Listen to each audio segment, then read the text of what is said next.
आप लोग न्यूज़ सुन लिए होंगे कि जो लोग फिर से कोर्ट गए थे, उन लोग को फिर से एज में छूट दे चुका है जेपीएससी और फॉर्म भरने की इजाज़त दे चुका है। इससे पहले भी जो लोग गए थे उनको भी दिया।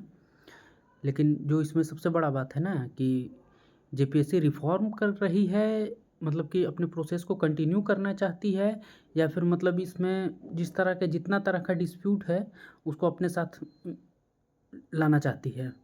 जब 10 साल में मात्र 3 जेपीएससी कंडक्ट किया गया है, तो जो लोग एग्ज़ाम या जिनका एज चला गया, मतलब वो तो कम से कम इतने हैं कि इतने लंबे समय से प्रिपरेशन कर रहे हैं और इस पेशेंस के साथ प्रिपरेशन कर रहे थे।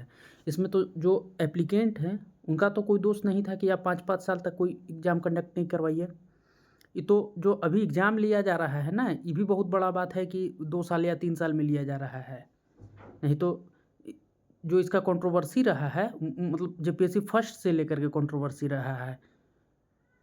ये भी कहा जाता है कि जो जेपीएससी रैंक 1 जब जेपीएससी फर्स्ट कंडक्ट हुआ था, तो जो केरल की लड़की टॉप की थी, उ उनका मतलब सुसाइड का केरला में केस आया था कि केरल की लड़की यहाँ पे टॉप की, और जो कहा जाने लगा कि इन्वेस्टिगेशन के डर से बाद में, मतलब हम इसके लिए कोई नहीं है, लेकिन जो पेपर में आया था उसके हिसाब से बता रहे हैं, इन्वेस्टिगेशन और मतलब कि जो समाज में एक रेपुटेशन ख़राब हो इसके डर से सुसाइड की थी। आज भी बस वही है, जो आदमी कोर्ट जाने में सक्षम है उसको एज में रिलैक्सेशन मिलेगा, और जो कोर्ट जाने में सक्षम नहीं है उसको एज में रिलैक्सेशन नहीं मिलेगा। मतलब अगर आपके पास पैसा नहीं है तो आप जेपीएससी में आपको एज में रिलैक्सेशन नहीं मिलेगा। हर कोई तो ऑनरेबल हाई कोर्ट में वकील को अफोर्ड नहीं कर सकता है।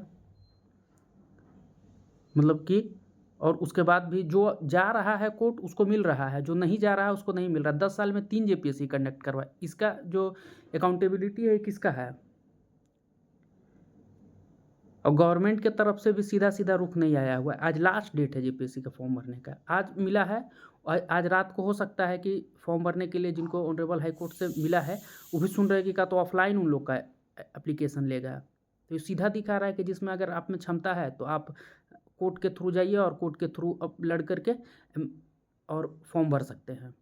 और फिर नहीं क्षमता है तो फिर छोड़ दीजिए तैयारी।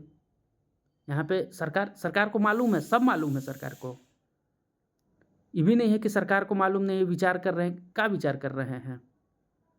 यहाँ सीधा चीज़ है कि मिलना आपका क्या मतलब जब 2021 में यही गवर्नमेंट थी और सबको दी, 2024 में यही गवर्नमेंट थी और उस समय भी छूट मिला। उस समय तो इतना देर तक विचार नहीं हो रहा था। उसके बाद अभी 8 मार्च को है। अभी अभी ऑफ़िशियल नहीं बोला है कि 15 मार्च को एग्ज़ाम लेंगे। अभी आप याद रखिएगा, अभी 8 मार्च को ही है। अभी आप फॉर्म भर रहे हैं। जिसको आज मिला या फिर 1 सप्ताह पहले मिला था, उसका तो प्रिपरेशन बाधित हुआ कोर्ट के डर से। जो 8 आपका जो नोटिफ़िकेशन आया है उसका एक आप अगर 1.5 महीना में एग्ज़ाम कंडक्ट करवा रहे हैं, तो जो अभी रिलैक्सेशन जिसको मिला है एज का, वो तो 1 महीना कोर्ट में ही अपना समय कर दिया। उसका जो मेंटल प्रेशर रहा, उस पे तो कोई उसका जवाबदेह नहीं है।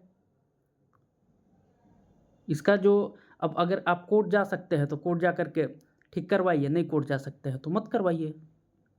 और मतलब विचार कर रहे हैं तो ये विचार 2021 में फिर नहीं हुआ। जो जब नोटिफिकेशन आया तो उससे पहले विचार कर लेना चाहिए था गवर्नमेंट को।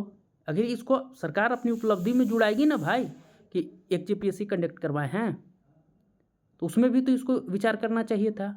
मतलब आज लास्ट डेट है, आज हाई कोर्ट से लोग मतलब कि एप्लीकेशन के लिए अलाउ किए हैं, और आज जो 8 मार्च को एग्ज़ाम है, अभी याद रखिएगा, अभी नोटिफिकेशन जेपीएससी अपनी तरफ से क्लियर नहीं किया है। आज 20 तारीख हो गया, 8 दिन इधर 8 दिन उधर। जो कल से फॉर्म भरेंगे, जिसको अभी रिलैक्स, उसको 16 दिन में भाई प्रीलिम्स का तैयारी करना है। वो अभी 2 दिन पहले तक कोर्ट में लड़ रहा है। आप कोर्ट में केस लड़िए और उसके बाद 15-18 दिन में आप 16 दिन में आप एग्ज़ाम दीजिए। या आज अगर नोटिफिकेशन निकाल करके एज रिलैक्सेशन दे दे, तो आप मान के चलिए कि जिसको आज रिलैक्सेशन मिलेगा वो 16 दिन में कहाँ पढ़ लेगा भाई? एग्ज़ाम कंडक्ट करवाना था कि अपना उपलब्धि जुड़ाना था, इसका कोई मतलब सोर्स नहीं है, कोई एंगल पता नहीं है। 16 दिन में आप फॉर्म भरवा रहे हैं, जो कल से फॉर्म भरेगा उसके लिए तो 15 दिन समय है। और अगर आप डेट एक्सटेंड करते तो फिर एग्ज़ाम, फिर आप 15 दिन में दुनिया में आप एग्ज़ाम निकाल पाइएगा? एक मतलब कहानी सुने होंगे कि एक बार क्या हुआ कि जंगल में चुनाव हुआ। तो जब जंगल में चुनाव हुआ तो उसमें से एक ठो बंदर जीत करके आ गया, राजा को हटा दिया गया और उसके बाद एक बंदर चुनाव लड़ जीत गया। उसके बाद 2 दिन के बाद क्या हुआ कि एक मेमना चोरी हो गया। अब जब मेमना चोरी हो गया तो सब आदमी गया। अब राजा तो बने थे बंदर साहब। अब जब बंदर साहब के पास जब गया मामला तो बंदर साहब देखे तो पूरा एक्टिव हो गए। बंदर तो भाई एक्टिव रहता ही है। तो कुछ देर में जब पूरा सुन लिए, सुनने से पहले भी पूरा एक्टिव थे, चल फिर दौड़ रहे थे कि सुने कि मेमना चोरी हो गया है। तो फिर एक्टिव हुए, 2 घंटा तक इस पेड़ से उस पेड़ पे छलांग मार रहे हैं। सब समझ रहा है कि नहीं, राजा साहब इस बार जो हम लोग चुने हैं ये बहुत एक्टिव राजा हैं, ये कुछ ना कुछ करेंगे। और उसके बाद उसको क्या बोलते हैं कि शाम तक बस इस पेड़ से उस पेड़ पे जा रहे हैं। और उसके बाद जब हो गया कि अब तो भाई लास्ट डेट हो गया, जिस तरह से आज फॉर्म का लास्ट डेट है उसी तरह से जब टाइम डिले हुआ तो फिर पूछा गया कि आप बताइए अभी तक मिला कि नहीं मिला। तो बंदर साहब बता रहे हैं कि मिला या नहीं मिला, लेकिन आप ये बताइए कि मेरे प्रयास में कोई कमी है तो बताइए। हम इतना देर से अगर दौड़ छलांग मार रहे हैं पेड़ पे, तो आप बस बता दीजिए कि इतना मेरे से बढ़िया प्रयास कौन कर सकता है। अभी जो रवैया चल रहा है, अरे भाई जो आदमी कोर्ट जा रहा है उसको आप रिलैक्सेशन दे रहे हैं, उसको रिलैक्सेशन, आप कोर्ट भी रिलैक्सेशन, उसको रिलैक्सेशन वर्ड भी यूज नहीं कर सकते हैं। उसको 16 दिन में एग्ज़ाम देना है, 15 दिन में। आप अगर अभी 15 दिन पहले तक का फॉर्म ले रहे हैं, अभी लड़का कोर्ट जा रहा है, अब आज इतना लोग को रिलैक्सेशन मिला है, हो सकता है कि 2 दिन बाद और कोई कोर्ट जाए। तो आप क्लियर कर दीजिए भैया कि अगर कोर्ट में सक्षम हैं तो कोर्ट से ही कर लीजिए, लेकिन इस तरह से हर किसी के साथ मेंटल प्रेशर को मत भाग दौड़ करवाइए। यही गवर्नमेंट 2021 में भी ली थी, एज रिलैक्सेशन मिला था। इस बार ऐसा काम मजबूरी हो गया है कि विचार करना पड़ रहा है। 2024 में भी तो लिया गया था ना, उस समय भी विचार किया गया था। तो बस यही है आज का जो न्यूज़ है, मतलब कि ये इतना ही न्यूज़ है। अब देखिए भगवान के लिए अगर हम तो इतना भी बोलेंगे कि भैया जिसको भी मिला है कम से कम थोड़ा सा उन लोग को पढ़ने का भी समय दे दीजिए, यही बात है।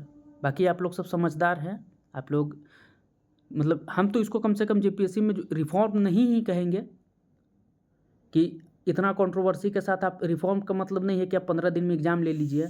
कल जो लड़का को आज राहत मिला है, कल तक उसका मेंटल प्रेशर क्या रहा होगा। वो तो ये अभी तक केस लड़ रहा होगा, अगर सक्षम फैमिली से होगा तो घर वाले पैसा दे रहे होंगे, और उसके बाद उसको 16 दिन में भैया प्रीलिम्स देना है और मात्र 100 सीट है। तो उसका जिम्मेवारी नहीं है कि 100 सीट है या कितना भी सीट है, लेकिन आप समझ सकते हैं कि जो लड़का जीता भी होगा और जिसको 16 दिन में एग्ज़ाम देना उसका क्या हाल होगा। बस आज का वीडियो जो था वो इतना ही था। बाकी अगर वीडियो अच्छा लगता है तो चैनल को सब्सक्राइब कर दीजिए।